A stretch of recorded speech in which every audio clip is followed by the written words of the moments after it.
جب بھی آپ صبح اٹھتے ہیں کوشش کریں کہ ٹائمنگ لگا دیں، سورہ رحمان یا سورہ یاسین کی جو تلاوت ہے وہ سنیں، اس سے گھر میں بڑی برکت ہوتی ہے۔ بیسیکلی آپ دیکھ سکتے ہیں کہ جن بچوں کو ڈپریشن ہوتا ہے یا انزائٹی کے جن کو بیماری ہے، اگر آپ پانی کا گلاس رکھ کے اور ان کے سامنے سورہ رحمان یا سورہ یاسین لگائیں تو گھر میں بہت زیادہ برکت ہوگی۔ آپ نے دیکھا ہوگا کہ گھر میں جو لوگ نماز نہیں پڑھتے، یعنی گھر میں ایک فرد جو ہے نا وہ تو ڈیفینیٹلی نماز پڑھنی چاہیے اس سے گھر میں برکت بھی ہوگی، اور یہ جن اور چڑیلوں سے بھی جو ہے نا اس طرح کی چیزوں سے بھی آپ کو وہ جو سایہ یا جادو کے چکر ہیں ان سے بھی آپ کی نجات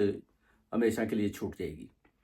تیسرا جو آپ دیکھ سکتے ہیں کہ جو پیرنٹس ہوتے ہیں بیسیکلی بچوں کے سامنے لڑائیاں کر رہے ہیں، اونچا اونچا بول رہے ہیں، اس میں بھی ڈپریشن اور انزائٹی کا جو مسئلہ ہے نا وہ سامنے آ جاتا ہے۔ یعنی گھر میں آپ کوشش کریں،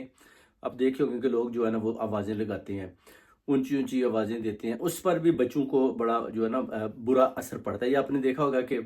گاؤں کے لوگوں میں بھی لوگ پیچھے سے آواز دیتے ہیں، جیسے کہ نک نیم رکھا ہوا ہے، اونچی آواز دیتے ہیں۔ تو اس طرح کا جو ماحول ہے نا اس کو بھی بیسیکلی آپ نے چینج کرنا ہے۔ کوئی بیل رکھ لیں یا کوئی ایسا طریقہ کار جس سے آپ گھر کے اندر کسی کو بلائیں اور وہ دیکھے اور وہ آ جائے۔ اگر آپ اونچی اونچی آوازیں دیں گے، گالی گلوچ کریں گے تو اس کا ڈیفینیٹلی جو ہے نا برا اثر پڑے گا، اور معاشرے پر بھی برا اثر پڑے گا اور بچوں کے اوپر بھی۔ اس لیے پیرنٹس کو بھی چاہیے کہ کیسے جو ہے نا گھر کا ماحول بہتر بنانا ہے، تاکہ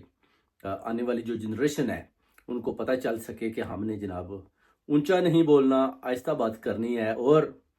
جو اپنا اس طرح کے نک نیم اور گالی گلوچوں سے پرہیز کرنی ہے۔